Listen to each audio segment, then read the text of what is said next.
예, 오늘 우리 열왕기상 15장의 말씀으로 계속 은혜를 나누겠습니다. 하나님께서 이스라엘을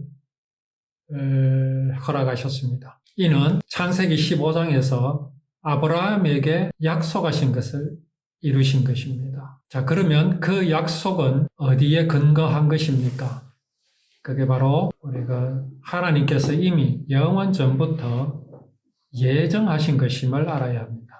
어느 날 갑자기 정하신 것도 아니고, 어느 날 갑자기 아브라함을 불러서 약속하신 것도 아니고, 어느 날 갑자기 애굽에 가 있던 야곱의 후손들을 가나안 땅으로 보내신 것이 아닙니다. 이 모든 것들은 이미 영원 전부터 하나님의 예정하심 속에 있었다라는 사실을 우리는 분명히 알아야 합니다. 하나님의 예정은요, 사람은 당신의 사랑을 배반하였으나 그 죄를 사람에게 묻지 않으시고 당신께서 친히 그 죄를 담당하셔서 사람의 죄를 대신하여 죽으시기로 작정하신 것이 하나님의 예정입니다. 예정은요, 딱 거기까지입니다. 그러면 내가 믿고 구원받은 것은 하나님의 예정에 속한 것이 아니란 말입니까? 그렇지 않지요. 내가 믿고 구원받은 것은 바로 하나님의 그 예정하심이 있었기 때문에 가능한 겁니다. 그 예정함이 없었으면요, 구원이 이 땅에 임할 수가 없었습니다. 그렇지 않습니까? 구원이 이 땅에 임하셨다는 것이 뭡니까? 바로 예수 그리스도가 이 땅에 오신 것이죠. 그분은 하나님의 예정하심을 이루셨습니다.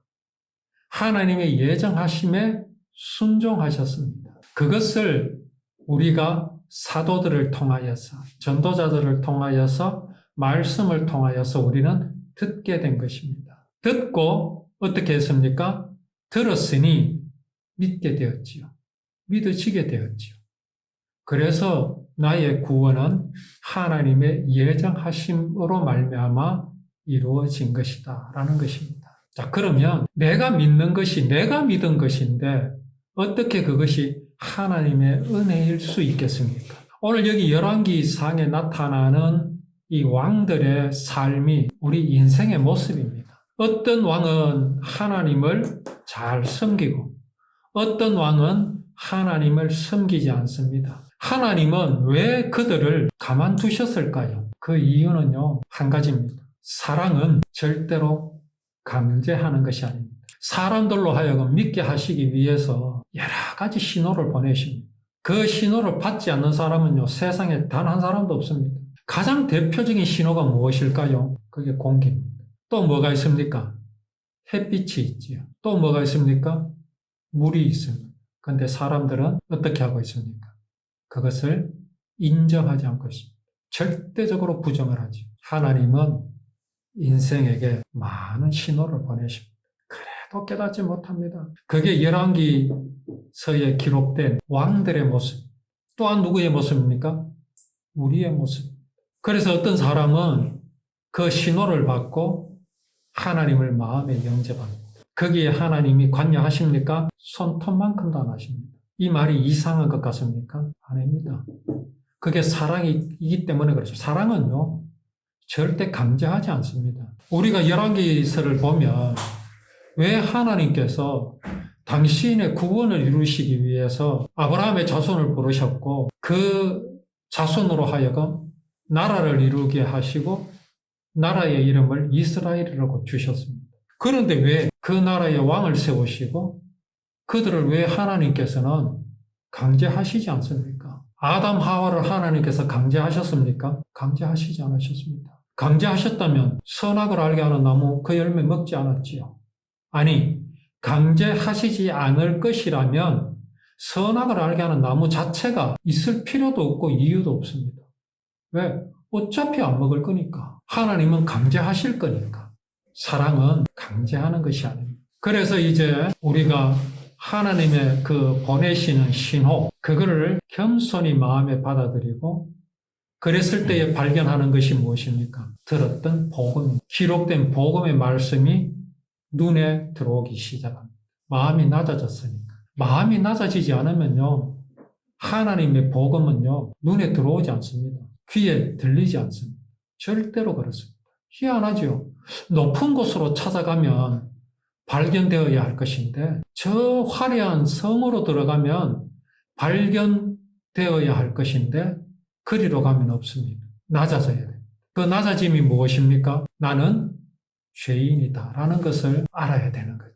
다윗이 어떻게 여호와 하나님의 율법을 즐거워하고 그 율법을 주야로 묵상할 수 있었겠습니까? 율법은요, 도덕이 아니라 율법은 죄에서 구원해 주시겠다는 약속이기 때문에 그렇습니다. 그러니까 내가 죄인인 것을 알지 못하는 사람에게는요, 율법이 눈에 들어올 수가 없습니다. 아무 상관없는 것이기 때문에 그렇습니다. 그렇지 않습니까?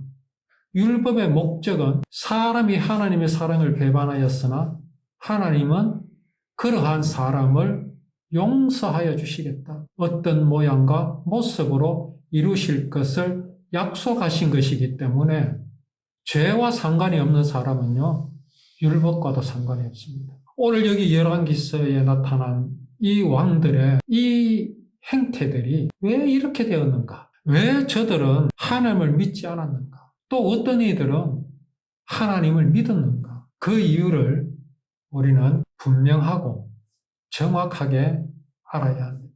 그래야 먼저 나 자신이 하나님 앞에 올바로 설 수 있고 또 많은 사람들에게 하나님의 정확한 그 뜻과 마음을 전할 수 있을 것이기 때문에 그렇습니다. 자, 여로보암의 아들 나답이 이스라엘의 왕이 되었습니다. 북쪽 이스라엘. 근데 그가 어땠습니까? 자기 아버지와 같이 악을 행했지요. 그때 이 나답이 어떤 이제 나라를 치러 들어갔지요. 그랬을 때 아히야의 아들, 그러니까 여로보암의 아들이 아닌 아히야의 아들인 바아사가 반란을 일으켜서 나답을 죽였습니다.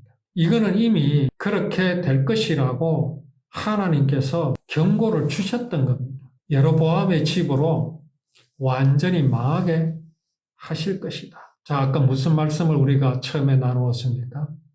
하나님의 경고하심.